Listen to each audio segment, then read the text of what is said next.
Okay, guys, I'm gonna do it this time. This is gonna be the one. I will not say anything to get myself suspended or disbarred in this recording of the video. Hey, Miss Willis, can I grab you for a quick interview to talk about the YSL case coming to a wrap-up really quick? It's not wrapped up. It's about to be, though. Could we maybe talk about, you relied heavily on getting those murder convictions in the YSL case, but no one was convicted in this. What's your message to taxpayers who may... Okay, they both have a point here. He was clearly referring to the murders rather than to the case at large. But what he said was that there were no convictions at all in this. So I can understand why she's looking perturbed right now. But, in her defense, there were some convictions in the case on the, jaywalking sorts of crimes. may say that this was a waste of taxpayer money and their time. What I want to say to you as a reporter, and I want your other reporters to be responsible, is you keep going to defense attorneys who put... What does she mean by your other reporters? It's like a Russian nesting doll situation. That would make things more interesting. There's no denying that. But I think it's just him. I'm sure it's going to get better from here. Put their children in private schools, in communities that are not our communities, and really don't care about the African American community. What you need to... Man, everyone you tried to lock up was a member of the African American community, including Demonte Kendrick, who was, as some of you may recall, acquitted on everything.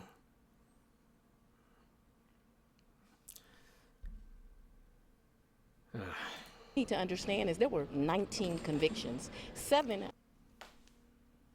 We'll come back to these convictions, these 0-year convictions. I decided to null pros, mostly because they were doing life sentences on murder. Just... Why would you charge him in the first place? You don't get credit for that. Yesterday, Channel 2, an affiliate, covered a YSL murder of a 21-year-old mother in front of her 2-year-old child. And why would you specify the channel that covered that?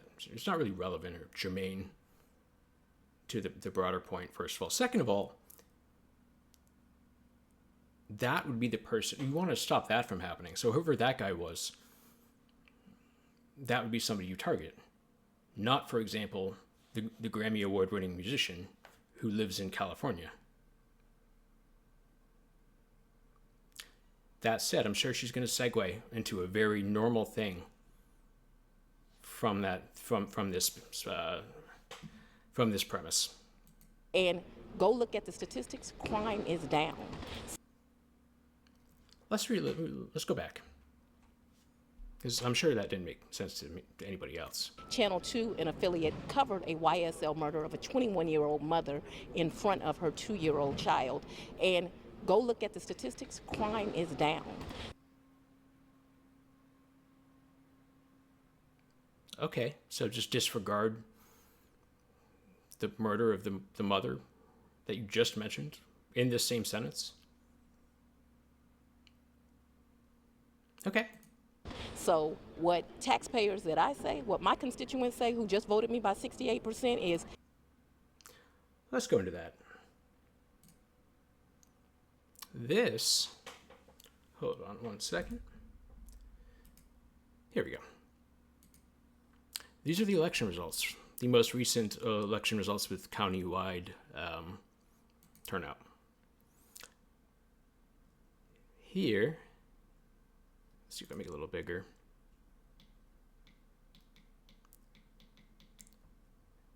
Yeah, whatever. You see Kamala Harris gets 71%, almost 72% of the vote, in what was generally considered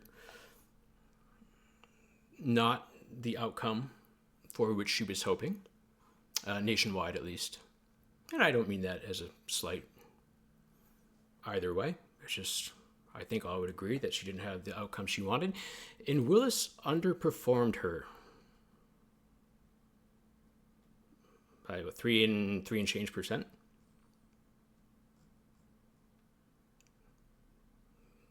sheriff and clerk ran mostly unopposed, although I know Charles Rambo, who I would have voted for,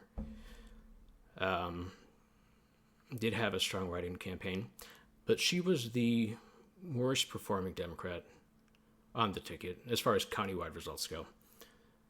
So, context is king here. Oh. Here we go. She's doing an amazing job. We are making sure that this community is safe. Man, you just a second ago, you were talking about the murder of a mother in front of a 2-year-old child. Like 6 seconds ago. That crime is the lowest here of most places in the United States of America. I think we're like number.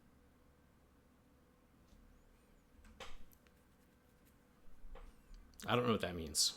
Crime is the lowest here of most places in the United States of America. I think we're like number 3, and it's because of the efforts I have done against. I think like remote Alaska, where nobody lives, probably has Fulton County beat. That's all. Several counties of Alaska, wildlife preserves. Some tracts of land up in Maine, nobody lives there. Those are probably places with less violence than Atlanta. There's got to be at least 3 of them. Against gangs. Stop glorifying violence. Oh, I think we missed something insane. Let's see. Like number 3, and it's because of the efforts I have done against gangs. The efforts I've done against gangs. I don't know what that means either. Stop glorifying violence and stop making it that some victims don't matter, because victims. Ma'am, the question was about the 2 murder victims in which your office prosecuted and did not win the conviction. You didn't convict anybody. So he's asking about said murder victims. And then in response, you did not address said murder victims. And now, in conclusion, you're telling him to stop ignoring murder victims.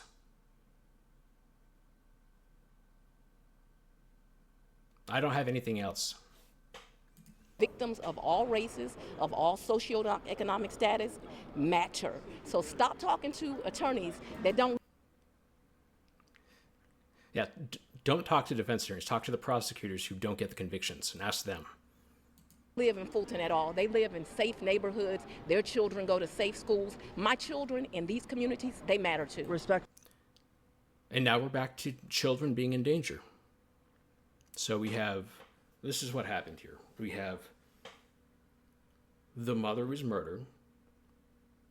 Look at statistics. Crime is down. We're the 3rd safest place in America. Don't talk to defense attorneys who live in safe places. Unlike this place, to draw a contrast, she contrasts a safe place with a safe place. And then she says children in schools matter, implying that they're unsafe, despite the fact that she had just been talking about how safe everything is. She wants to take credit for the safety and use violence as this sort of rhetorical device in this same statement as she just did.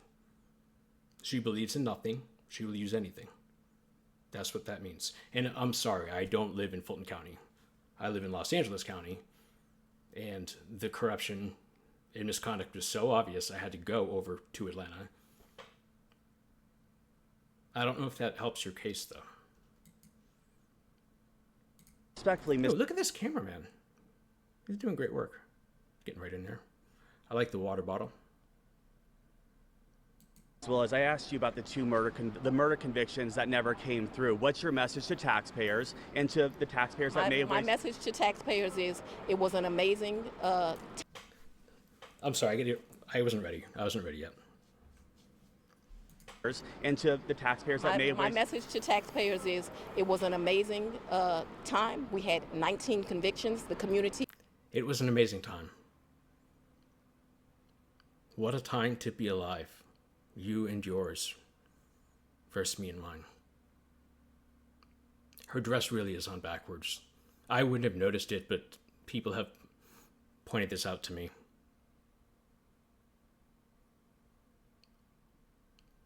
It's really I wouldn't have noticed it. Once you see it, community is safer. We made sure that we got the it's safer again. There's the murder, then the safety, then the kids in danger. Now we're back to safety. resolutions we want. If they're unhappy with sentencing, they should elect other judges. And you also relied heavily Whew. Okay, here we go. on the RICO law that you had And too. I'm going to continue to rely on it because it works, it's effective, and it tells jurors the full message. But other people may Just you could just not have a trial at all. You'd get all the convictions that way. That would be very effective. The RICO statute is great if you can't get a conviction within the normal confines of the rules of evidence. So RICO allows you to bring in hearsay on the part of a co-defendant. There may be confrontation clause issues, but you can get around many of the evidentiary limitations applicable in normal cases by prosecuting the case through the much the same charges, much the same underlying subject matter through RICO. It's the better way to say that would be they're playing on easy mode and they're saying it's really easy to win this way, which is true, but it kind of defeats the point, which is that the rules of evidence are there to protect against wrongful convictions secured on the basis of unreliable evidence.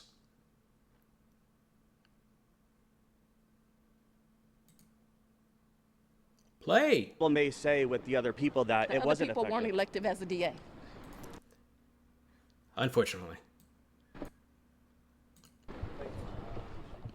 I want to note, this guy seems very pleasant. He seems very kind. And I support this guy. Another handshake. Very warm, very genuine. That should be the DA. He can be DA. Nope, we are not. Okay, so couple things here. Let's go to, we did elections. Let's do this one. This is one of the results, the results that we wanted.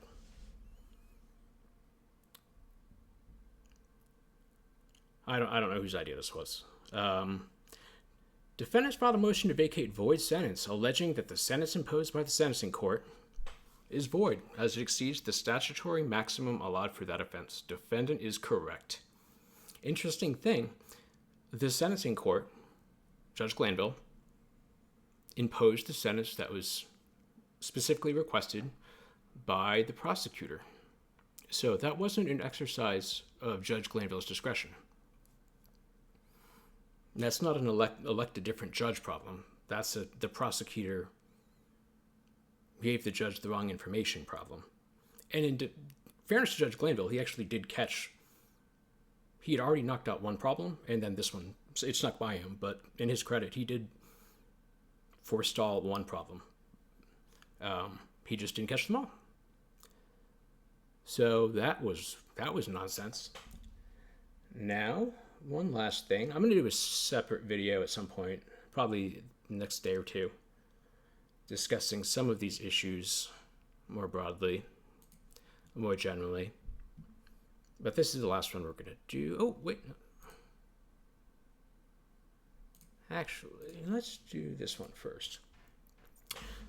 Fani said she null-prossed 7 cases because most of them were doing sentences for murder. Life sentences for murder. I thought we'd go through these 7 and, just see what we have. So first one, Khalif Adams. Khakah. Anyway, he was indeed doing a life sentence, but you'll see that he was convicted in 2019, more than 3 years before the indictment came down. So there was no by that rationale, there is no reason to charge him in the first place. Number 2, we have Damone Blaylock, convicted in 2021. Same thing. If you're going to null pros him on the basis of the life sentence, you could have never brought the case in the first place. Javoris Bradford null pros, in the interest of the public and judicial economy. I could be wrong about this, but the only prior case I could find was this traffic violation a decade ago.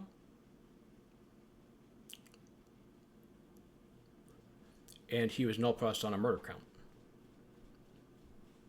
So that's strange. To be clear, we still haven't gotten to a null pros due to a intervening murder conviction. Justin Cobb, interest of public and judicial economy, not because of a life sentence. Okay, here we have our first one, Quadarius Dorsey, YSL Polo. He was a bit erratic during some of the hearings early on. But yeah, he was convicted during 2023. That was after the indictment was brought, and you can see he was null pros shortly thereafter, a few days after, September 12th. So this, totally fine. Javon Fleetwood, serving 20 years to serve 8, result of an attempted murder conviction. He must be getting out relatively soon because he's convicted at 21. Probably had some credit for time served in pretrial, I would imagine. So he's probably getting out relatively soon, actually. But that was also not a murder conviction or, a situation where he's doing life in prison already. Jaden Myrick, October 22. This was a murder conviction, but wasn't null pros for over 2 years. He was serving, life without the possibility of parole, plus 3 consecutive life sentences, followed by 15 years. That's a long time, and if it had been immediately null pros, I would definitely consider that reasonable, but continuing to prosecute him for 2 years after the imposition of that sentence seems a little odd to me.